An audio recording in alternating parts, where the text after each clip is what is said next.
Well, I mean, there's a lot of different solutions for society. I just don't think killing everyone when they reach the age of 30 is necessarily a great solution. It'll solve a lot of problems, Matt, but I think we can find other ways. Okay. I would like to agree. I mean, you're the one for I think this there's. Logan's Run insanity. No. You can start the podcast however you want, but that doesn't mean I have to agree with it. I'm assuming this is in reference to the Expedition 33 game that just came out. Actually, it's not totally. It kind of is, but Okay. It reminds me of Logan's Run. If you're an oldie like me, all the modern day references remind you of the thing that came earlier. That was probably one of the first things to play with the concept. Logan's Run, an old movie, I want to say from the 70s, sci-fi, where Never saw it. basically they just decided that everybody housed themselves inside these domes after a nuclear apocalypse to shield themselves from radiation. And they had these like AI computers that kind of ran society. And the computers were like, if you guys want to survive, we got to kill people once they hit 30, because they're not really, their useful factor drops off significantly. And so they After just like 30? What do you mean? I don't know. It was the 70s. Medicine. What was going on good. in the 70s where when you're 30, that's like downhill from there. God, I don't know. It was like an AI computer min-maxing society. And it was just just doing a ruthless calculation of like, we got to kill everybody once they hit 30 and society will be optimal. And so that's how things just functioned, I guess, for like hundreds of years or like a really long time. And good Lord. And people who don't want to die at 30 become runners. They go, we got a runner. And they try and make it away. And then Logan was like the guy who would hunt him down and end him before they could get away. But his birthday starts to come up, and that's where the narrative takes the fun switch. Oh, no. Then he becomes the runner. Yeah. Yeah. So what you want to tell me about something Expedition 33. Yes. I haven't played it myself, but good Lord, the reviews and the dialogue around that game is insane right now. Yeah. It was made by a small team. It's not as like, I think it was 30 team was the core, somewhere around there. 30, I think 33 members was like the team number, or approximately, or something. I heard it was 30, but I could be wrong. Yeah. It was made by more than that, because like they had voice actors, they had it would be impossible like to design your dev team around 33 I know, but a lot of people members. when they hear 30, they're like, oh, it was only 30. It's like, no, it's not a tiny, like they had big named actors a part of this project, and those, while they're not the developers, like the game would not be what it is without them too, right? So, but small team, it's getting great reviews, rave reviews. People are saying like the prologue is the fastest that they've ever cried in like any media ever. So like it's doing very well. I would like to play it at some point, but I haven't sat down. You've just been because there's been so many other games. It's insane. Dude, this week has been, last week I should say, has been wild. Like we got Oblivion Remastered coming out. There's Marathon that like dropped. This week we're getting the playtest for Arc Raiders, the second playtest for Arc Raiders. What else? I mean, just tons of other stuff is just out there and like stealing people's attention. This Game of the Year contender now, dare I say it, but like that's what I've been hearing from everybody. That's what I've been hearing too. The fun talk around Exhibition 33 is like, and this isn't a new topic, but it's one that's like getting hammered home, I think, harder by this game than just about anything else, is like these smaller AA teams able to crank out these titles that are hitting on a AAA level to a degree, and showing other bigger studios just how much you can get done with a small, more flexible team that's willing to take bigger risks. The whole chat around this has been like, hey, look what happens when you don't have hundreds of millions of dollars on the line for a production. And you're willing to take a few risks with the ideas of a concept, because like it's a turn-based game with some play on that turn-based mechanics that like is pretty new and sets it apart. There's parrying and dodging in a turn-based game. Yeah. Which is like, why not, right? Like it's apparently really hard and challenging combat because of that. But yeah, it actually is doing something new and fresh and delivering it in a unique way. Yeah. And I am telling you, if you spent hundreds of mil on a project like this, the people at the top would be like, I don't know if we can risk a turn-based parry game. This sounds too, just keep it simple, guys. Like, follow the formula, don't get crazy. And they're like, all right, here's your bland game for $100 million or whatever they're spending, you know? Yeah, true. Speaking of bland games. Is it about long distance running? Yeah. So Marathon, clever play there. Marathon is out-ish. Well, it's a tech test. You can opt into it. They're letting in a limited number of people. I'm curious to know how many people they let in. That number would be more telling, because the interest in it seems to have died down very quickly after the test dropped. Like, I think the Steam, who knows how many people they let in, but the Steam peaked at like, the Steam player count peaked at like around 6,000 on the first day. Yeah. 50% the second day, like 1,000 something ish, you know, now. And I don't know how the servers and what's happening on the back end is running, or like if there's limitations there, but there's not a lot of viewership on Twitch for it. People don't seem to be that interested. And it's concerning for such a big title, even if it is a limited playtest. You would expect at least stream viewership to stay higher for longer if there's more substance there. But did you have a chance to play it? I didn't. I signed up for everything, and I think they were so swamped with people trying to get into it that when I got my little link that was like, if you haven't gotten your code yet, fill out this form. I filled out the form and like never got a response. Still got So I was just like, all right. I did have a chance to play. Yeah. Let's hear it. And so it is fun. I actually think that Bungie's ability to make really fun movement and gunplay and everything feel like satisfying is shining through. It feels good to run around the world. A little clunky because it takes your character has like inertia, which I actually like because I'm so goddamn tired of these like cracked out like 80-80 spamming. You know, you instantly can sprint and move around like a lunatic. So it's I'm nice a huge to have fan some of that momentum as there. well, just for the record. I liked it when the Battlefield games felt more sluggish. And I was like, you can't just stop on a dime.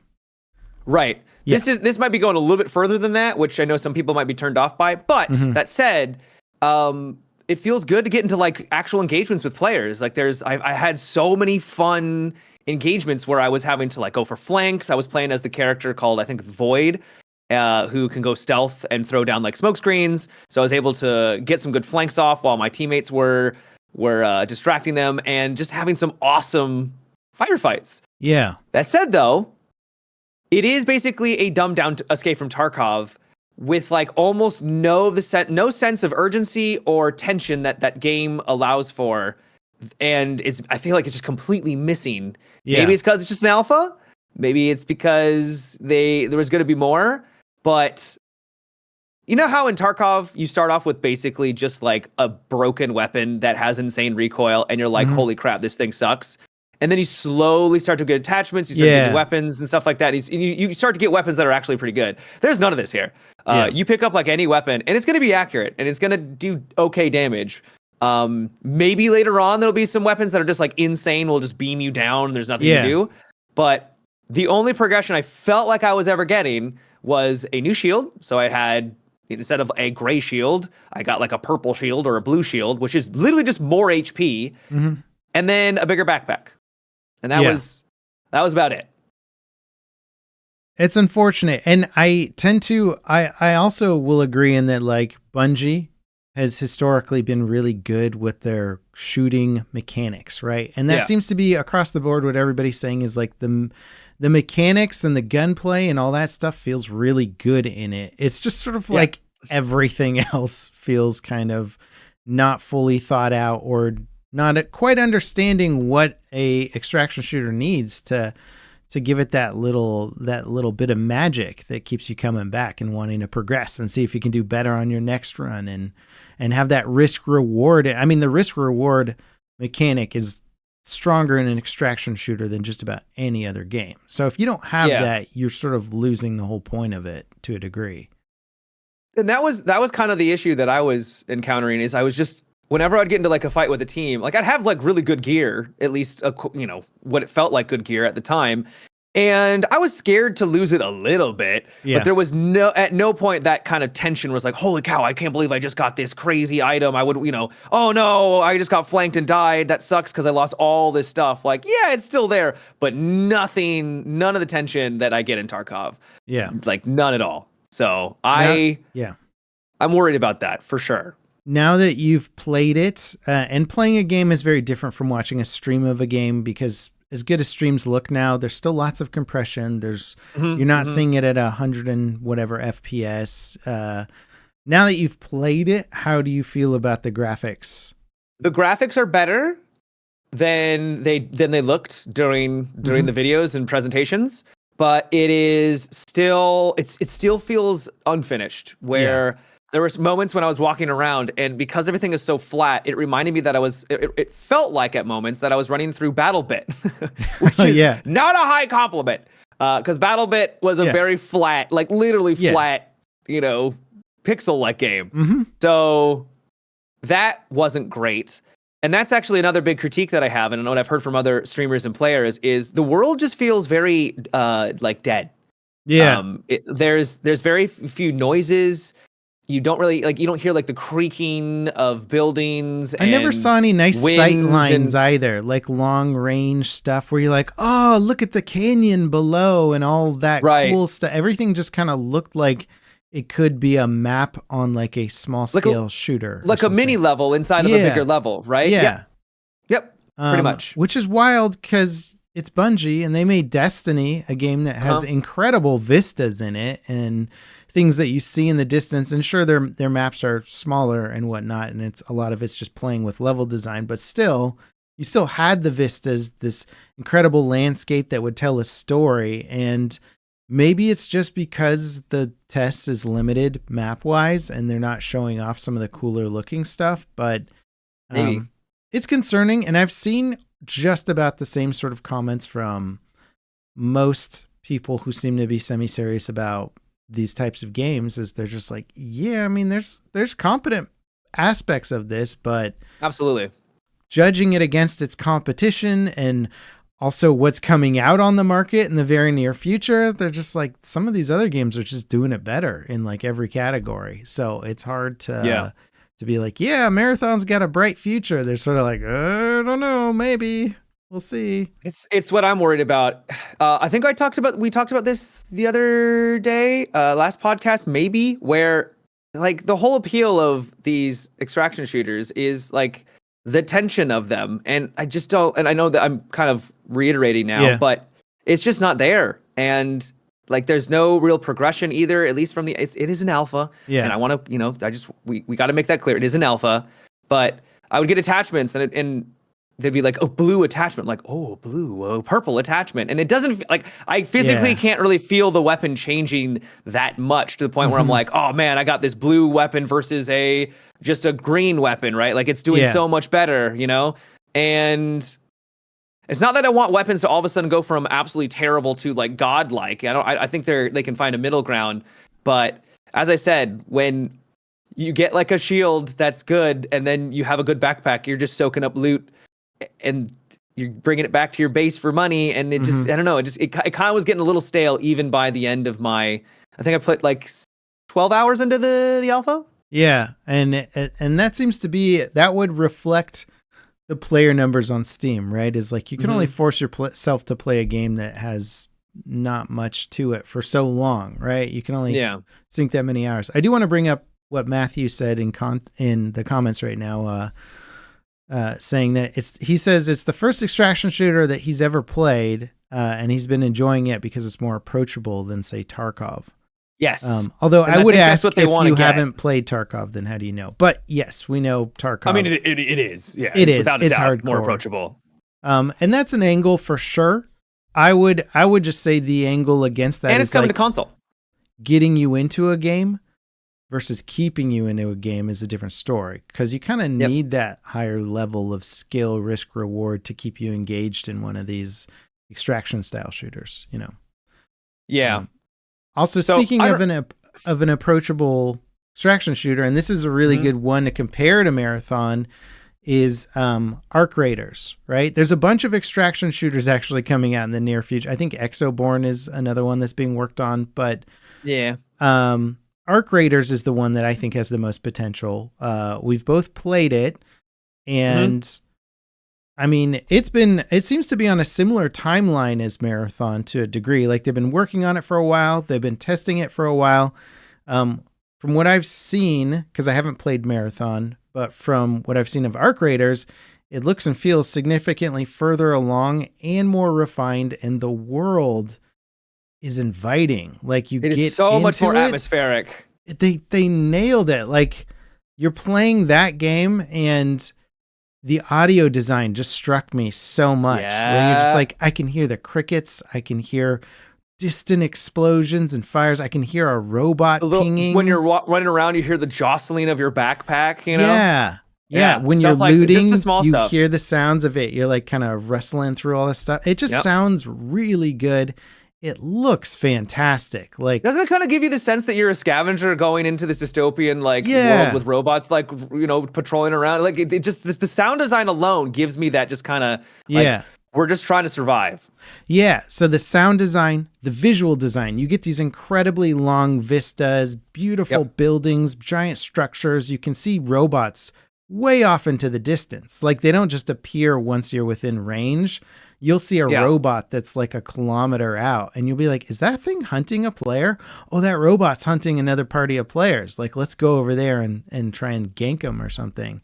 Yeah. And the AI too. The AI robots are like challenging. Like, they'll see you, they'll follow you through buildings, they'll come after you, and there's a lot more variety in it too. And I should mention, because I know I'm going back to Marathon a little bit. Their AI was good, and it was challenging, and there was some cool dynamics. But I will say that as much as I enjoyed fighting against the AI in Marathon, I think there's even way more variety so far from what I've seen in Arc Raiders. Yeah. Yep. And the speaking onto what Matthew said about accessibility, Arc Raiders felt very accessible. Like, I didn't feel like I needed to sort of get my pimped out AR-15 with all the attachments and armor penetrating ammo to like have a fighting chance. Like, it felt like you could tell the difference in getting better weapons. They would definitely have better weapons, but you also didn't feel like you were completely ineffective at lower tiers and picking up gear. Well, I mean, caveat, we don't know what mid and end game is going to be for both of these titles, admittedly. So it could be like, right now everyone has got nothing, so they all, of course, feel like we're on a level playing field, and then by the end, it's just like, holy crap, can't compete at all. But I just wanted to clarify. That's fair. That's fair. And to your point again earlier about Marathon not feeling like a lot changed when you picked up different stuff, the complete opposite was with Arc Raiders, where you pick up a gun and it's like, what's this weird burst fire thing? Oh, here's like a charge up sniper rifle. Here's this armor this shield has huge damage mitigation differences from the previous one. Like, this is a pretty big difference in combat. Like, wow, these things actually change me up in a cool, significant way. Like, the grenades are interesting. They and the armor also give you a weight value too. So I thought the armor, if you put on like beefy armor, you were also slower, if I remember right. I believe you're right. There's all kinds of little modifiers that'll change. Like, you're slower, but you have more armor, or you can carry more, but now you this and that. Which is not the case in Marathon. You just put on a purple armor, you're like, I just have more HP. Yeah. Like, get wrecked, nerd. Like, good luck. It's hard to know. I mean, so Arc Raiders is coming out on console also. So, I mean, like, that's an angle that people are saying Marathon has, that it's going to appeal to the console audience who don't have access to Tarkov. But also Arc Raiders coming out. You got all these other ones. It just feels like, to me, since both games are sci-fi, Arc has so much more appeal to me. Like, it's hitting higher in every single category. Agreed. That I have not personally experienced, but just from observation. So I can't comment on the gunplay and all that, but I like the gunplay in Arc Raiders, whereas, I'm sure maybe it's close to also seems more solo friendly too, because Arc. Arc is not so much in Marathon. Marathon's okay. You can solo. You can queue it with randos, and I did that to a decent amount of success. Do they But have those fun things where, like, in Hunt Showdown, you can equip abilities that only solo players can use, and that I don't know. No, I think I don't more of think those so. games need that, right? Because it's like Subtle obviously dropping upgrades. solo is a huge disadvantage, like a massive one. So if you're Yeah. trying to fight a team of 2 or even a team of 3 solo, I mean, that's like, it's almost guaranteed loss unless you have some sort of advantage. I would love to see these games focus on those a little more. I'm not sure if Ark has that or not. Never found out. They do have solo extraction points though, which I think will be okay. a pretty big boon. I didn't notice that. So that's interesting. You have to bring in a key or find a key in the map. Okay. And then you can go over to these little I think terminal. Those work for parties too, though. I think they do. I mean, it's been a while since I played, so I could be mistaken. But I remember there being little, just solo little extraction points. They had the big ones with the huge elevators, which I absolutely hated. I hated those things. As a solo, it was just a nightmare. Oh yeah. But I do think there were smaller ones that you could extract on. Yeah, I think the smaller ones, the only difference is that you have to find a key to open them. Right. And then you don't have to wait for this big loud elevator extraction sequence. So it might be for everyone then, as long as you have a key. Yeah. But yeah, I think that would be my one criticism of those games is I don't think they do enough for the solo player, and it would be nice to have solo play become a more viable way of enjoying the game. You know, don't bump somebody up so they're like this demigod able to take on a party of 3 willy-nilly. No, but give them some better advantages so that they can get out of a fight maybe a little bit easier or something like that, you know? Yeah. I'm going to contradict myself because I want to keep discussing the extraction or leaving the map. Yeah. I like, obviously I like tension because that's what makes extraction shooters fun. But the last time I played Ark Raiders, trying to extract from those giant elevators that make an unbelievable amount of noise, take forever, and then you have to hit it. You have to sit in a console and just sit there while the bar fills up to like close the doors. I was not a fan because like you want to have cool moments happen throughout, and you want to feel like it's challenging to get to the end too. But to like die within the last 2 seconds of a raid because someone camped and threw a grenade at your feet while you were like stationary is the worst. It is the worst feeling. I agree with you. I think that feedback was pretty universal, and they have a test coming out. Well, depending on when this podcast drops, it's coming out on the 30th, I want to say. Yeah. And I believe that test is based a huge amount on all the feedback they got from the first time around. So I'd be very curious to look at extraction times and balance and all that stuff the second time around. So I really hope that they change that because it's you want it to be exciting at the end, but you don't want it to be like, you know, the most stressful part of the raid is just like leaving. Like, nah, like, come on. Like, you took all that time, potentially, 20, 30 minutes. And then at the very end to lose it all, like, it's cool to have it bad every once in a while where there's a big shootout at the extraction. You're like, oh man, we barely made it out. Cool. But you would rather those shootouts occur on the map while you're roaming around and not because somebody decided to camp an extraction or because they just heard you extracting and had all the time in the world to plan their attack and ambush. Exactly. Yeah. Exactly. Those are easy things to balance though. You know, like we're not talking about fundamental game issues. We're talking about like somebody everything. Typing in like, okay, activate elevator time. Let's turn that down to 0 or something, as opposed to whatever it was before. So, that's stuff that I see no reason they couldn't fix or balance some of the small little things there. But I'm excited for that game. Like that game gets me excited. I play it. I feel excited. They launched another trailer today that had more narrative stuff in it. That look cool. They're like building an interesting world and you don't quite know it. And that's the point is like, you're not really supposed to know where these robots are coming from or what they're doing or why they're hunting you down and why are we fighting, and so they're building it out piece by piece and I'm interested. So it's like, they're already doing a good job with the narrative. They're doing a great job with the world crafting. The graphics are just freaking incredible. It's nice looking. Yeah. They know what they're doing, man. They got that. So like they use the Unreal Engine 5 as like their base engine, I believe, for both of their games, and they're just mastering it. They're like actually changing the source code and like all this stuff and just like making it their own engine. And you can tell in Arc Raiders the performance and the visuals are incredible, which is not usually something you say about a new studio developing a really good looking game. You're like, yeah, it looks great. When I'm getting more than 30 FPS, it's like, no. Arc Raiders looks fantastic. I can see 2 kilometers into the distance and I'm getting 100 plus FPS at 4K. Like, this looks great. Yep. Agreed. Yeah.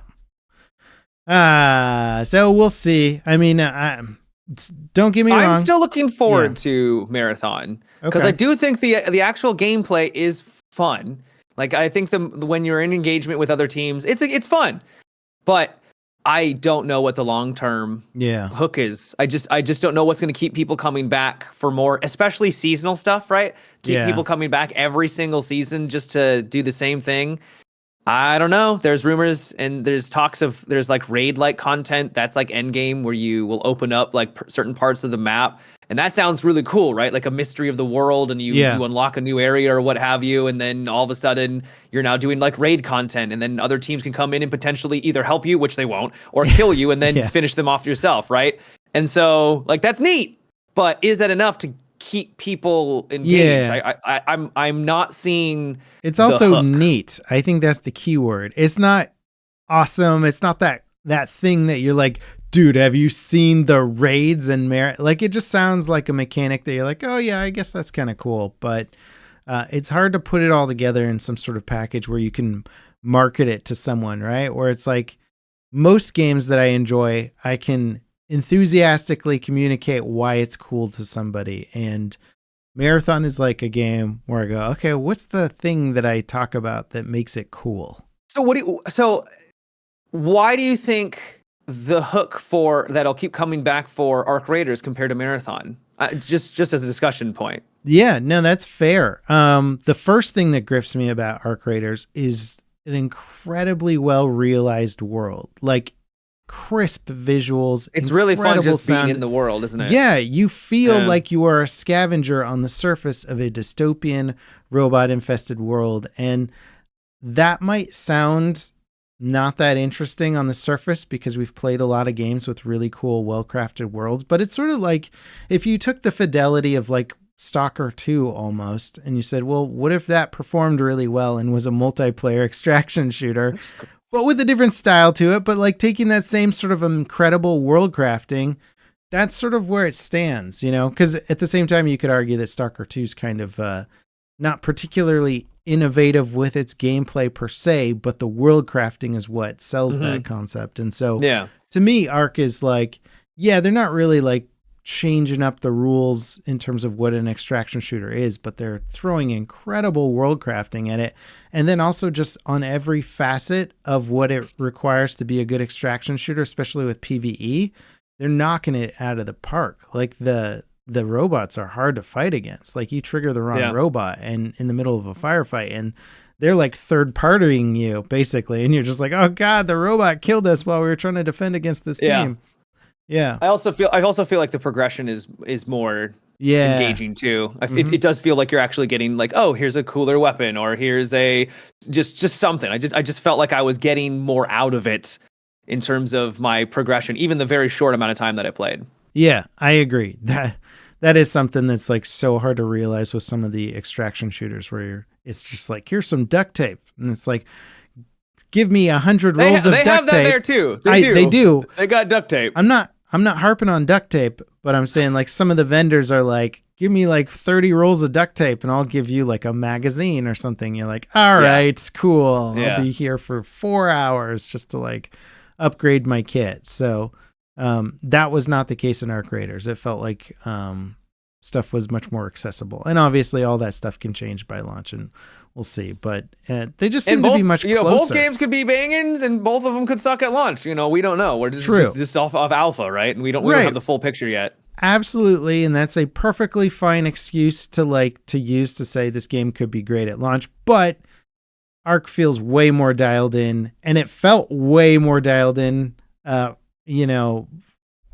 before the Marathon test came out, you know? So you're like, these are on similar timelines, and this game's already like way closer to what I think people want it to be, whereas Marathon it feels pretty far off. I'll keep my fingers crossed on both. Yeah.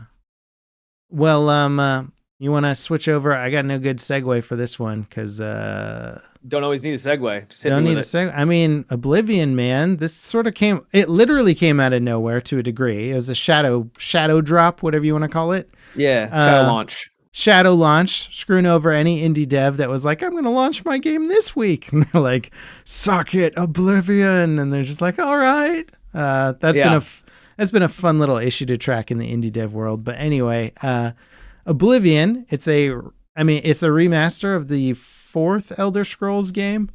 And I played that one way back in the day. I do remember it fondly. It's pretty hardcore. It's definitely got some jank to it. And it's got some jank, all right. they intentionally kept the jank in the remaster for a lot of it, which is very funny, questionable to a certain degree, but I think people are more or less appreciating them for it. What do you think? Did you play it?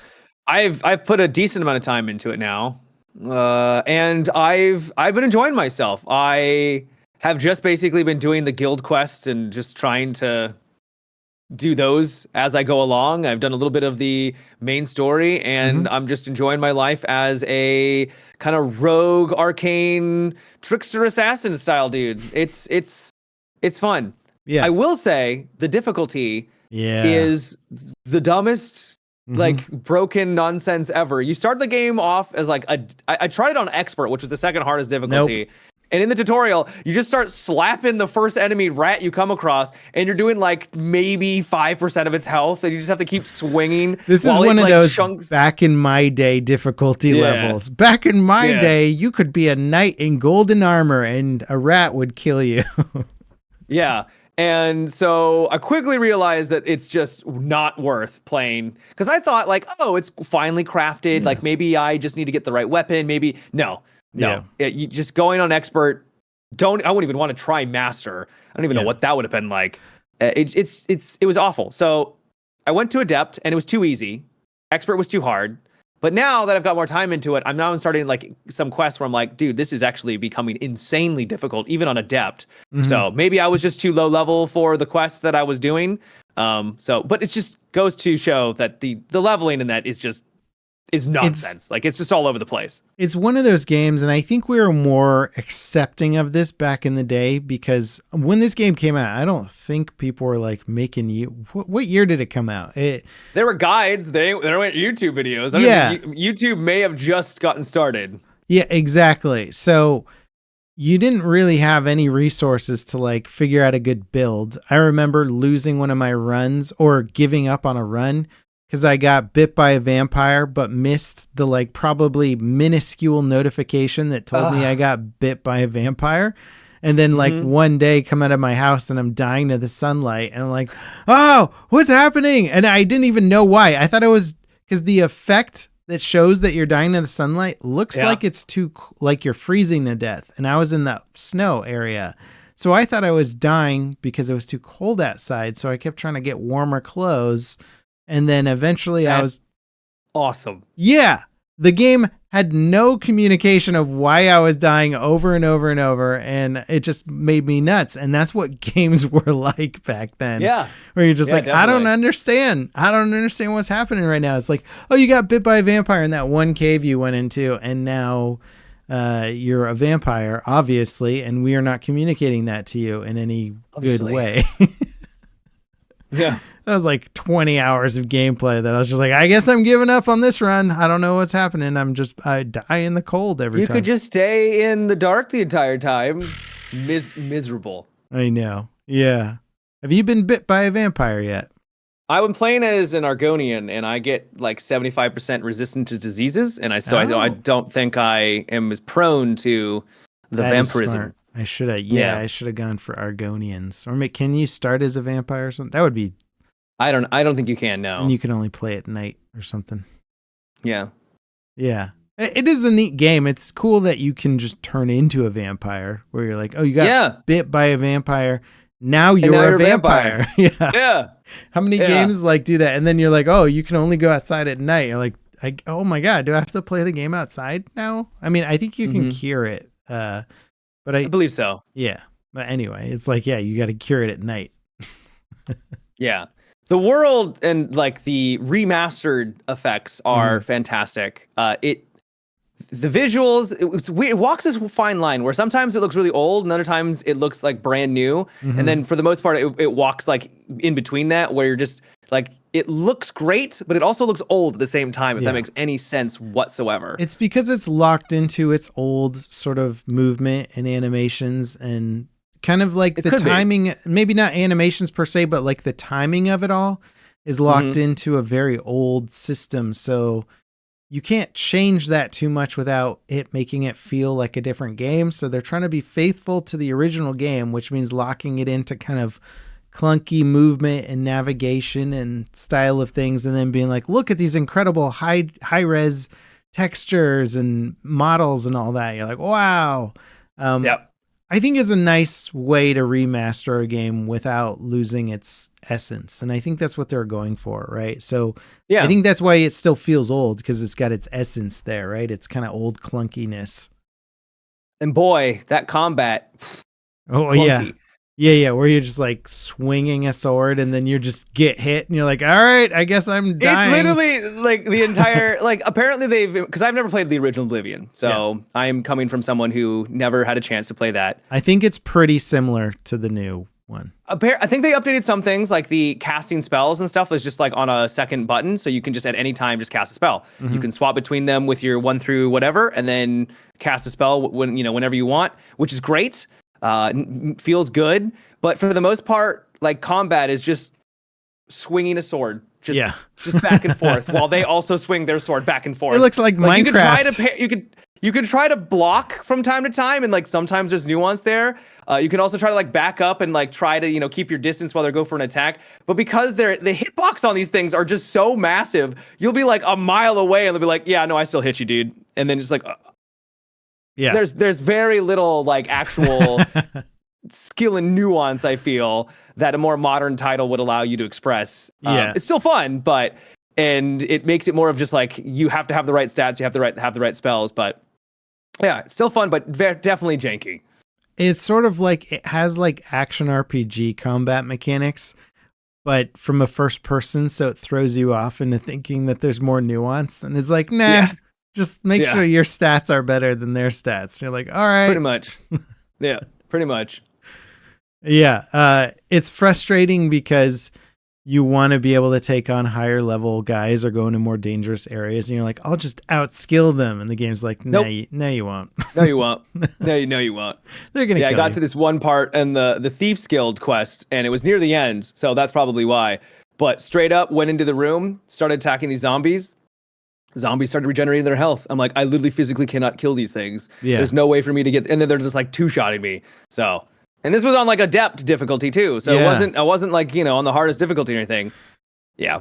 That's tough. Definitely an interesting experience, but it's fun. Like, it's just a vibe to just exist in the world. The amount of detail in the way they express quests is blowing me away for a game that is that old. You will, I went to an alchemist, and I talked about something. They're like, oh, no, you want to go talk to this other alchemist. I was like, holy crap, this random alchemist that I've never spoken to before referred me to the actual alchemist I was supposed to talk to, like in this 20-year-old game. That is attention to detail that I would never have expected for something like that. And that permeates throughout. You'll have a quest where they're looking for a person, and all the guards will come up to you and be like, hey, have you seen this person? I'm like, no, I have not. And it's just all those little subtle details. It makes it immersive. It really does. Yeah, the world feels alive. Speaking of world crafting and whatnot, it did that well. And the visuals too, again, are like really neat. You come over a crest of a mountain and you see a whole city or the layout, and you're like, dang, that looks cool, man. Like, looks good. I want to go over there, check it out. What do you think this means for the future of Bethesda? Because boy, I see remasters in our future. Yeah. Okay. So they hit 216K concurrent players on Steam. This is not including consoles. So the game, I believe, also launched on console simultaneously. Um, Mm-hmm. People are one, it's getting rave reviews. People are loving it. Yep. And two, it's hitting insane numbers, insane. Yeah. And you're like, they didn't even make a new game. I It's mean, just an old game. it's a lot of work to remaster at the quality that they did, A ton. Yeah. but it's nowhere near as much more work as making a whole game from the ground up. Yeah. Yeah. So they just cashed in. Good on them. Good on them for, updating these classics, because if you think about it, I think a remaster works really well for fantasy games, because ultimately a fantasy game is kind of like the story and the adventure, right? Mm-hmm. So you're like, it's like Lord of the Rings or something. It's like, of course you want to see that like looking really cool and updated and whatever, even though it's a very old story. So I think it works well for fantasy games and stuff like that. I do think some of these super old mechanics will be hard to remaster. So if they go further back with the Elder Scrolls series, I think you will start to see diminishing returns. And also some of the old Elder Scrolls, I think just geographically were kind of weirder games and didn't have the same sort of classical fantasy appeal. But I think Oblivion is like the sweet spot of like... I think they chose right with Oblivion. Yeah. I think this pretty much guarantees we're gonna get a remaster of Skyrim though. Oh, like in 5 years or something, like it's gonna get the same treatment. I'd be unbelievably surprised if it did. They're probably gonna look at some of their earlier games too and be like, you know what? Nobody actually wants us to stay true to these original super jank mechanics, but what if we just recreate the world and still keep all the quest stuff intact and just give it a little bit more of a modern push on the mechanics? And now you can play all the classic Elder Scrolls games, but just like in a more enjoyable manner. What I would love to see is remaster of like Fallout 3 or New Vegas, because I think especially those titles, because they're outdated by modern standards, and so if they got that facelift, I could see that also being pretty big. Not that I wanted to have it like right away, but I wouldn't be surprised if we get a lot more Bethesda remasters after this. I hope they don't milk it into the ground. Yeah. Just dry it up, but just go Disney on it and just like... Yeah, I don't want exactly, like maybe like every 5 years we get like a cool remaster or what have you. But yes, yeah, I see many of that in our future for sure. Mm-hmm. I will stand. Yeah, I think we both would prefer brand new, cool, original content. Yes. Over remasters. That said, it's a very pretty looking, very cool looking remaster that's like full of nostalgia for so many people, and so I can appreciate it for what it is. Hopefully they pace themselves and they don't go, oh man, look how much money we just made, because they made a lot of money. Like, also 20 years for a game to be remastered is like, that's a good length, because there are people that literally didn't exist that now can play it. Well, you didn't. For the very first time. You said you didn't play the original. I didn't play the original. Yeah, it was at a time when I didn't. So this is a really cool way to re-experience it and update it. And also, remastering a 20-year-old game is hard, because one, you're not going to use any of the original engine. You're just going to completely do it over on a new engine. But also the mechanics, right? It's like those fundamental mechanics of a 20-year-old game. That's challenging to make appealing to a modern audience, because gaming was different back in the day. It was definitely different. It's like when you go and see people playing Counter-Strike 1.6 or 1.5, whatever version they thought was the best version, and you're like, yeah, this is incredibly basic and simplistic, and they're like, yeah, but that's when it was the most pure. But still, you look at it, you're like, that's not going to appeal to any modern shooter audience. They're going to look at it and go, okay. Like, this isn't for me. Yeah. Yep. So it's interesting. And I love to look back and see how games evolve like that. We lose some stuff. We gain some stuff. I think we gain a lot more than we lose, but it's important to look back and go, you know what? This was solid. Everything about the mechanics in this were solid, and all it needs is a visual overhaul, and it's still good to go. Yep. Yeah. I hope this means good things because I agree. I want more new stuff than I want old stuff. When people ask me, do you want a Battlefield 4 remaster? I'm like, I'd play it, but no, I'd rather a new Battlefield. Yeah. So But I'm excited to see what this will mean for the future of Bethesda. And hopefully it means new games that look better than what they've been delivering with their old engine. Yeah. Well, they have their new engine and they are working on a new Elder Scrolls. We know that. So we did get Starfield not that long ago, and it looked old when it came out. So I think they were committed to that engine's all. It's like jank tech, where some of it's new, some of it's ancient, and you're just like, just throw it away, man. Make a new engine. Yeah. I hear you. So Matt, have you been awoken? Have I been awoken? Yes. You mean Dune Awakening? Yes. Have you drank the life water, whatever it's called? No, I got a early preview. I was invited to a early preview play test with a bunch of other content creators, and it was just a live stream. So I didn't go anywhere, and we were able to just stream it a couple days ago, and it was a ton of fun. Yeah. Speaking of games that really, I mean, the world is already established because it's from the Dune franchise, right? And then they were able to reference, I believe, the movies, and they took a lot of inspiration from the movies with how they illustrated certain tech, right? Which was, I thought, a really smart idea. But man, it is so cool to be driving around on Arrakis and then hear rumbling of a freaking giant sandworm, and then to have the camera pan out, and then you look behind you and this giant maw is chasing after you, and you like at the last minute get to the safety of the rocks, and then it goes under the sand at the last second. It is peak. Yeah. It is so cool. So the world design is really fun. It is a survival game. Yeah. If you guys aren't, those are listening don't know what it is, it is a survival game at its core. First of its kind in a way, right? Where it's sort of going for the MMO angle, but also survival. So you can draw parallels with other games. But it is definitely treading some new ground. Yes, in some ways, yeah. What would you say it's closest to then, if it's not the first of its kind? Man, I don't know. It's kind of like a Rust. It's sort of like Rust, but infused, like you said, with some MMO aspects. So you start off in like the beginning zone, and it is basically just a desert, right? And you've got like rock structures that you can make bases on, and you can make a couple of bases, and you basically just go around from these little nodes to nodes, and like maybe you'll discover a little camp where there's some scavengers. You take them out, you get their resources, you bring them back, you make a small base, and it's literally just the tutorial area. But there's all these other players also, because it's a survival game, doing the exact same thing. There's no PvP in that first zone. It's all PvE. There will be PvP later on, but you're basically just getting your bearings. You then actually follow a quest. There is quests, there is dialogue, there are cutscenes, and there will be a story that will kind of go and permeate throughout the rest of the game, which I was not expecting. Also, you choose, like, are you a peon? Are you a lord? Are you from like a certain house? And that will have... That will have, of course, you're a lord. Lord.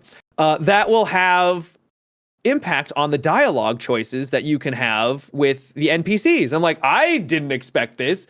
Is it going to be a big portion of the game? Probably not, but it is there. So they're cool. Definitely trying to feel like you're part of the world, right? You don't just use the Dune IP and then not use the Dune IP. You gotta.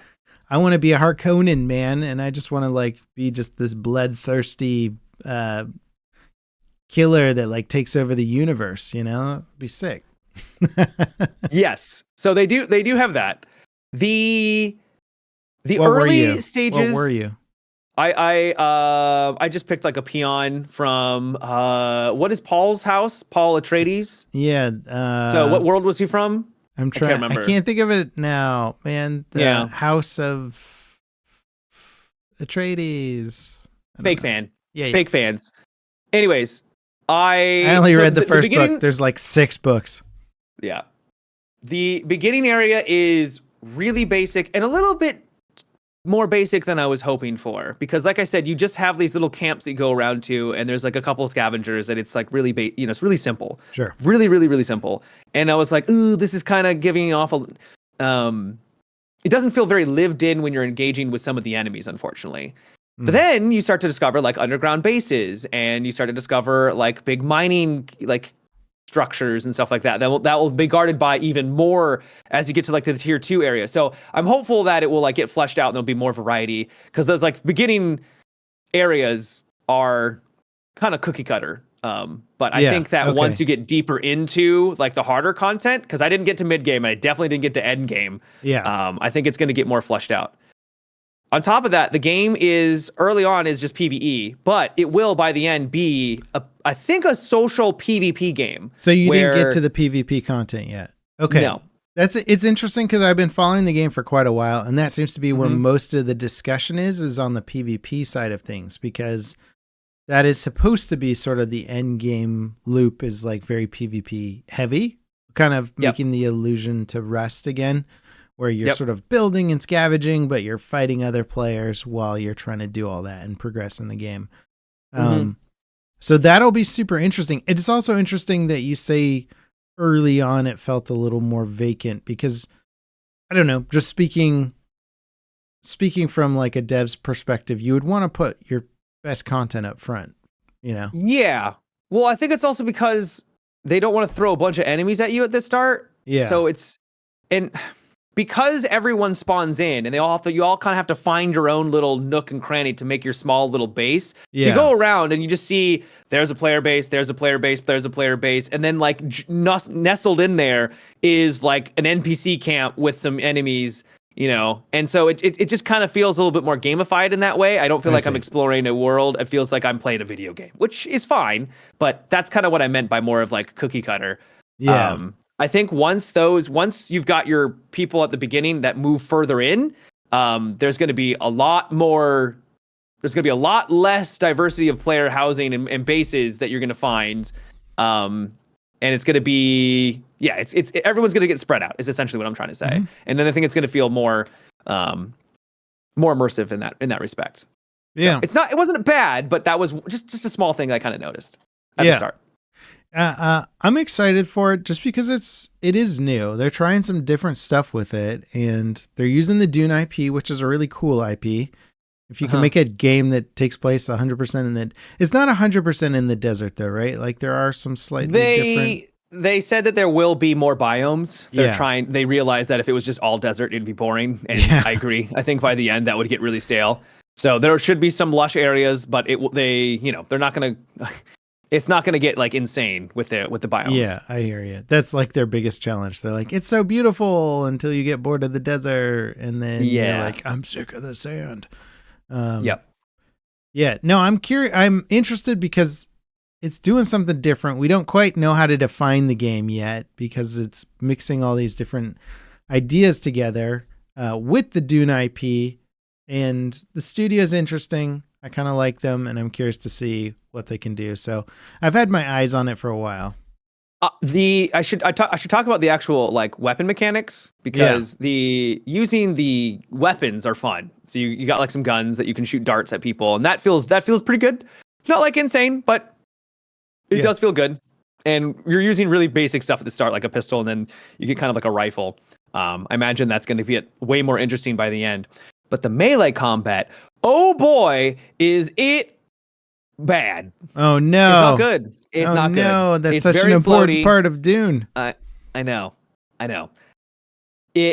So because people wear shields, and in the shields in the universe, the way they work is that anything that's moving at high velocity gets deflected, and it doesn't do any damage, and that's the whole thing. So that's why they have to use melee, and that's why it's such an important part of that universe. Is you have to be in melee combat, because that's the only way to really reliably get past the shields. Yeah.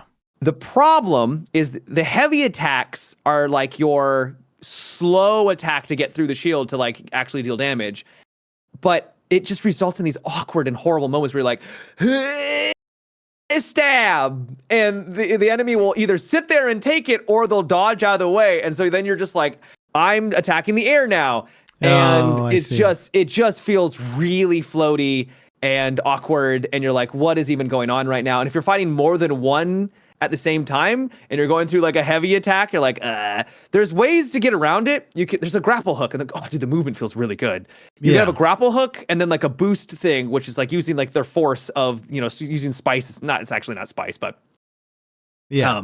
So you can like grapple hook and fly really far, but you can also use the grapple hook against enemies to like reel them in, stun them, and then go for that slow attack. So there's ways of getting around it. But yeah, dude, the melee combat just in general Oh, it's unfortunate.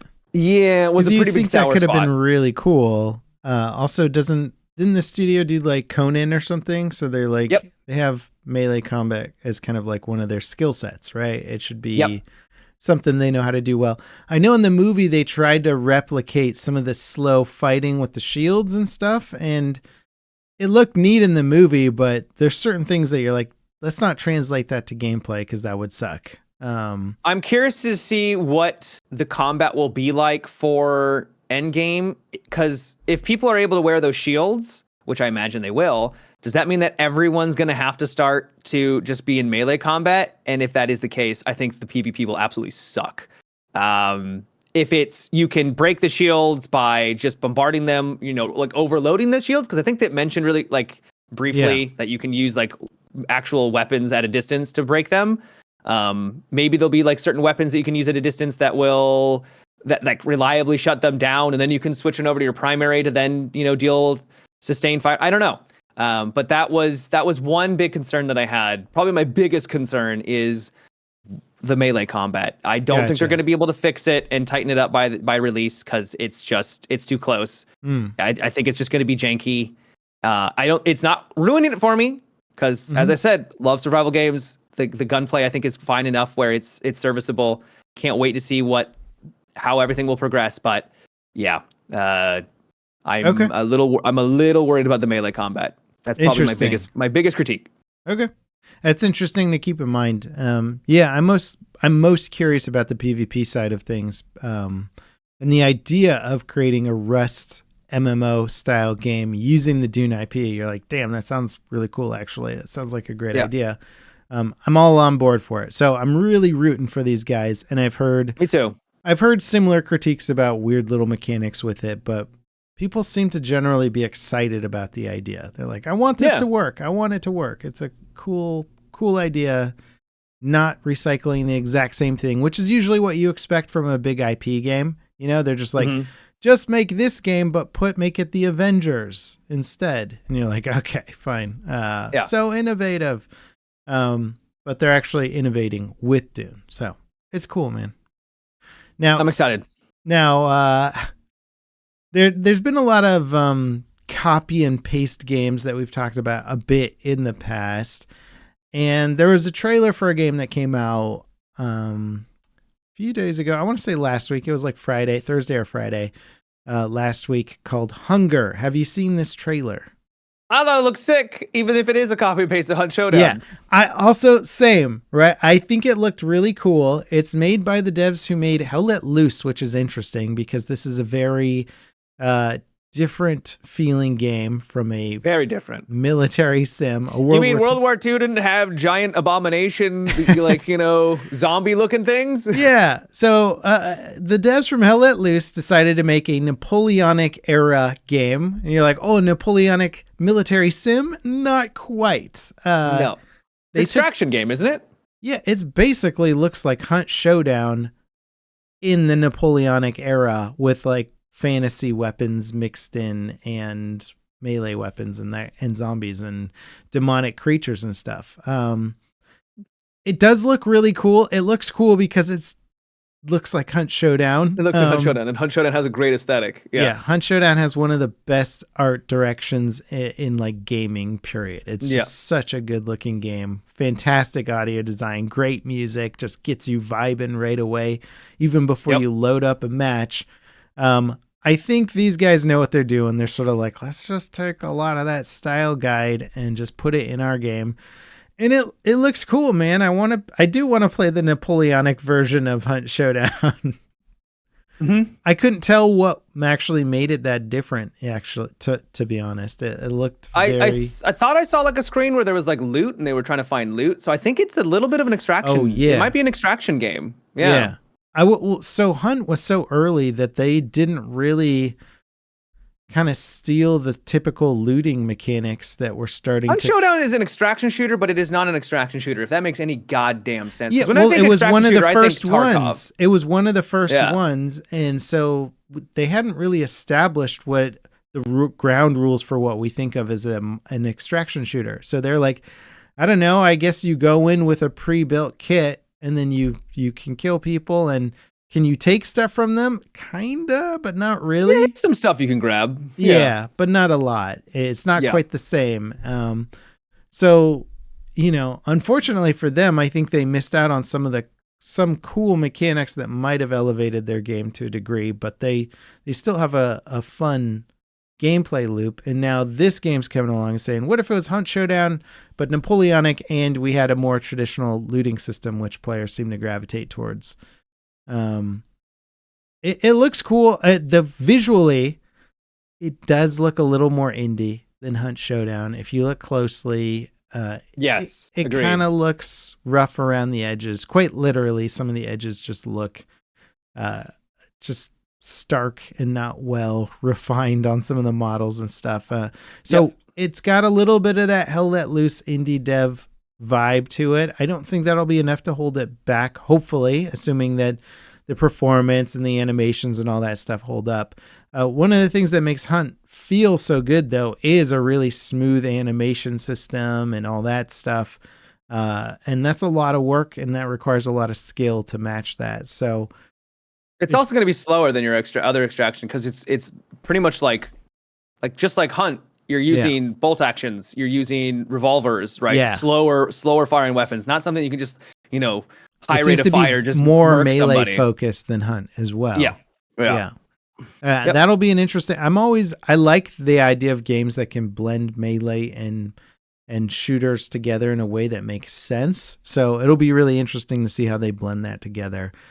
Since it looks like it's more melee focused than Hunt is, where there's like broadswords and all the things that because Napoleonic combat still had cavalry, right? So like, is that going to be an element of this game? Will you have cavalry lances? And I doubt it, but maybe it'd be neat. Yeah. What if one of the bad guys was like a zombie cavalry? That'd be sick. They could like cool. Hunt you down in a field or something. Oh, that'd be dope. If you like startle the cavalry and then they like come after you and you have to like hide. It looks cool. It's a bit of I don't like supporting artistic ripoffs because it makes me annoyed that they can't just like come up with their own spin on it. But but at the same time, like, I hear you. I do. Yeah. I just want them to do it on your own. Figure out your style, make it your thing. Don't make me describe it as Hunt Showdown, but in the Napoleonic era. But I will be playing it because it looks cool. It does look really cool. Yeah. Any other no other crazy big news. I did see that Devolver Digital laid off 40% of their staff, which is more par for the course. 8%. Yeah, at least one of their studio. I couldn't quite get how big their company was and if it was just one of their studios or HQs, but that seems kind of like huge news. Yeah, I don't know how many people that is the thing. But obviously it's not good. I just don't know how big of a percentage that is. Devolver Digital is one of those indie devs that a lot of indie dev people talk about as being Devolver Digital cuts 40% of workforce at Reigns developer. So it must have been like a certain. Okay. So is that a specific HQ or something? Yeah. Okay, so Reigns is one of their titles then. I got it. Okay, so that's not as drastic then.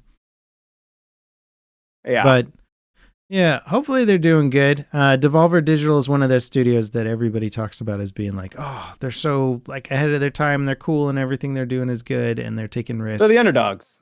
Yeah, you want to root for them. So hopefully no studios are closing down. It's better than that. And I haven't played Reigns. Have you played Reigns? No. Okay. Yeah.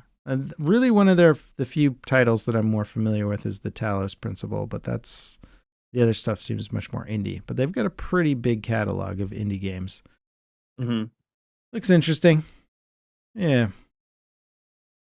You watch anything or read any good? The thing I'm watching right now is Bosch Legacy. Bosch. I love that show. I love Bosch. Oh, is that the detective guy? Yep. Yeah. Yep. Okay. I think I watched like It's first season forever ago, or like maybe the Mhm. first few episodes of the first season. It's such an interesting way of telling a story because they'll go from like they'll start off with some sort of mystery that he's trying to figure out, a crime, but it's nothing like bombastic. Like it's bombastic, but Yeah. it feels like more subtle about it, where it's like more grounded. Mhm.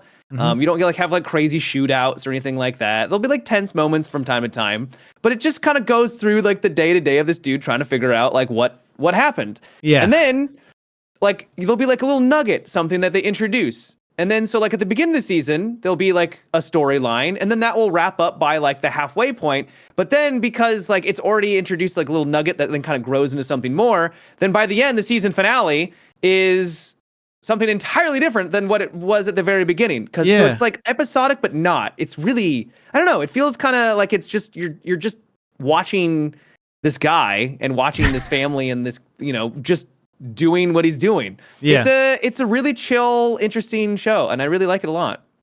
I'll have to give it another try. I think I watched 1 or 2 episodes and didn't get hooked with it. I was like, I don't fully get the show. Like it felt kind of like almost bland at first, where I was like, I don't understand. Like nothing super exciting happened, and nothing super exciting really does happen to the point where you're like, holy God. There's not like some crazy shootout, right? It's just a dude trying to. You have to be invested in like the characters and invested in him solving the mystery is basically what you want. Right? I might give it another try. Because some of those shows you're just like it's about where you are in life or what you want from a show. Sometimes you're like, I just want some interesting characters. I don't want some crazy shootout. So yeah, I would try it. I watched it a long time ago. Yeah. It is weird though with the structure because there was the season finale of season 1 of Bosch Legacy ends on a massive cliffhanger where something just huge and it's big, right? Like it's big. And then the first 2 episodes of season 2 is addressing that big cliffhanger, and then it resolves, and then it's like, okay, that's over. Now back to like just what was happening like at the end of season 1, like the other things that were happening at the end of season 1, right? So it's just like it's very odd way of. I've never really seen a show do it this way. If that makes any sense whatsoever. Yeah, I get that to an extent because it's like they want to recapture that pacing, and they're like, well, we can't just stay at this crazy elevated level. We got to bring it back down. And like, I guess we just go back to being normal detectives. You know how most seasons will be like you have the season, then by the end it concludes, right? Epic finale, and then the next season is like the beginning where things like slowly build up, and you learn what the new season's going to be about. This one is like, nope, cliffhanger, start of season 2. Like first 2 episodes is just that. And then so like episode 3 feels like the beginning of season 2, if that makes any sense, for more of a traditional show. Yeah. Yeah. Atif in chat says, oh, you mean like real life, or sounds a lot like real life. Yeah. It's fair. Yeah. I think we're always, unless you're an adrenaline junkie, you're generally not seeking insane stuff happening in your life all the time. Right. I would love to find that baseline again. That's cool. I started watching the final season, or not the final, the latest season of Slow Horses. Okay. Now that I've made it through Severance, I'm like, what else is on Apple TV? Let's burn through Everything is good on Apple TV, basically. It's nuts. It's pretty good, man. They're like basically Netflix when Netflix started, Remember when Netflix I know was I sound like a fanboy, but like legitimately, Apple TV is probably one of the best platforms for shows. And I feel like a shill because it's Apple. Yeah. But I haven't seen it yet, but I want to try that show with Seth Rogen where he's kind of playing himself to a degree, but it looks interesting. Just episode 1, I didn't really vibe with it. Okay, all right. Well, that's unfortunate. Well, it's getting great reviews, but it wasn't for me. Everything is like long shots, so like 5 minutes to go by, and you're like, this is the same take. It's like they have Martin Scorsese all over the trailer of the show. And Martin Scorsese's playing himself in the show about making shows. And you've got all these crazy amount of actor cameos and stuff. And so I'm just curious. It looks interesting. I like actors. I'd give it a try. Yeah. It's the only issue. It just felt like how many bad things can happen to a guy Oh, okay. as they go along. I'm like, Yeah. oh, okay, okay, another bad thing. Oh, that thing that he thought was going to solve it is now, nope, that was now making something worse. It just, it got old for me already. So I don't know. Yeah, I hear you. Those types of shows can be tough, especially when they don't give you enough wins. When you're like, all right, can we let our Can we get some wins protagonist from time to time? have a good episode where he's happy and things are working out? And like, yeah. Once you're like 2 or 3 episodes in, you're like, I don't know if I can take this guy just getting crapped on this whole time. Like, this is too hard to watch. I want him to like get the girl or make a successful project or something, you know? Yep. Yeah. Yeah. It's gotta be fun though, because the stories behind like film industry and all that are very entertaining, and you get like all these crazy projects and cutthroat directors, and like the best ideas come out of nowhere. And you know, I always find that stuff fascinating, where it's like, I was reading this thing, how I think, I'm probably misquoting this, but I think George Lucas's wife, who was a really well-known movie editor, when she was working, had a lot of influence on the original Star Wars movies. And like, there was all these, she wrote a book about it, or somebody wrote a book about it. And it was like talking about how all these big things that we think of like quintessential Star Wars tropes, like classical John Williams music, were things that like were, one, not George Lucas's idea, and two, things that he like fought against being in the movies. And you're just like, wow, this is wild. Like reading all this behind the scenes stuff where you're like, no, it was this dude that was like, we got to have like classical music or it would be better, or people who convinced him of like major plot choices. Didn't his wife also write a lot of the dialogue because he's terrible at writing dialogue? She might have. I know she script edited some stuff, I believe. Mm-hmm. So, and there was major plot changes in there. I can't remember what they are off the top of my head, but like major stuff where you're like, what if he was his father, you know, type stuff. Yeah. And you're just like, what? Okay, hang on a sec. I actually watched episode 1 over the weekend because we did like a little movie night with the kids. Nice. To watch it. And all the dialogue in that is written like exposition, where every scene cuts to 2 people talking, and then they go like, should we invade the planet now? And they're like, well, if we invade now, the Trade Federation will do this. And like, good point. Why don't we do this instead? And then it just cuts to 2 other characters. And then like, you never hit people mid-conversation or like tell the narrative through natural convo. It's all just exposition writing, and it's so hard to watch. And you're just like, oh, this is like high school writing. This is like somebody who doesn't know how to write like a little high school play, doesn't it? Yeah. Everything's just flatly delivered, and the actors have no range to deliver it in an interesting way. So you've got all these fantastic actors who have gone on to lead incredible careers of their own, just being like, yes, I would also like to fight over there right now. And you're just like, oh God, they have nothing to do. I know people have fond memories of the prequels, but I also have fond memories. Well, maybe not fond memories. I also have memories of people dunking on them when they came out because they were a little rough. Yeah, you can go back and watch them, and like, man, the sound editing for the pod race scene, incredible. Mm-hmm. Oh yeah, incredible. Like definitely. Solid shots. Like the sense of speed and all that stuff is conveyed really, really well. The lightsaber fight with Darth Maul and the incredible piece that John Williams wrote for it, Dueling Fates or whatever, is like so iconic. Yep. Exactly, right? Such a good scene. It's just everything around that is absolute garbage. Yeah, it's a little rough at times for sure. Yeah, yeah. And you're like watching Star Wars will always have that magic though. It has to come on. It has that magic. Come on now. I'm excited about watching Andor season 2. I think did the first season. I think the episodes have come out. Yeah, yeah. Or at least some of them. I'm gonna wait until they're all out. I think, but probably smart. I'm very excited for that. I know people are excited or saying it's really good. It's better than the first season, which I'm like, how? Nice. You know. Yeah, first season was great. Yeah, but I think I've checked out of literally everything else that they've done. Didn't they announce that there's a new like an X-Wing movie, and like Ryan Gosling's the pilot or the lead in it? Oh, that'd be cool. Yeah, I like it on paper, but everything in me is like, it's Disney and it's Star Wars and they're going to screw it up. Unless it's Andor, adjacent, it's going to be terrible. Like Yeah. I have a hard time seeing it being good, but an X-Wing focused movie, Top Gun in Star Wars, like That'd be sick. it's my dream. Wouldn't it? Yeah. Yeah. That's what I want. More like smaller focus, you know, it doesn't have to be the end of the galaxy as we know it, not giant.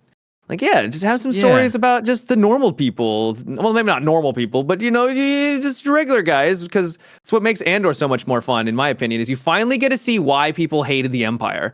Because like in every other, like the actual movies, like, yeah, they're comically evil, but you don't get to see like the individual level of like your day-to-day person, like why they hated the Empire, why did they join the rebellion. You finally get that in Andor. Yeah, and the characters have like incredible depth. Really good writing. It just takes place in the Star Wars universe. That's what's funny about it, is you're like, this is a good show, period. It also happens to be a Star Wars show. But you don't need Jedi throwing lightsabers all over the place. In fact, I don't think there's any lightsabers in the whole show. Not a single one. And it's one of my favorite. It's my favorite thing to come out of Star Wars since the original trilogy, basically. Yep. Ironically, that's also why it's not as popular though. Andor, I don't think, did as well numbers wise, because it doesn't have the old lightsabers, and some people just want lightsabers. Well, I think I would also argue that Disney has done their darndest, and frankly, Lucas to a degree too, before he sold his company, to shed the original fan base, right? Like the things that people liked in the original trilogy did not migrate as well to the prequel trilogy. They certainly didn't migrate to the sequel trilogy, and a lot of the shows are just like, oh, this wasn't written for people who like the original, who grew up on the original trilogy. In fact, most of that content wasn't really written for those people, because it's very kind of kiddie oriented, and that's fine, but there wasn't a lot to keep that fan base on. So now Andor comes around and it looks incredible, and it's appealing to people who maybe liked a lot of things about the original trilogy. And it's like, oh yeah, those guys have like signed off of the Star Wars IP a long time ago, you know? So it's hard to market a Star Wars show now to somebody who's like, oh yeah, I liked it back when it was cool or whatever. Yeah, now you're like, no, come back, come watch a Star Wars show. I promise you, it's good. It's good. Please just try it.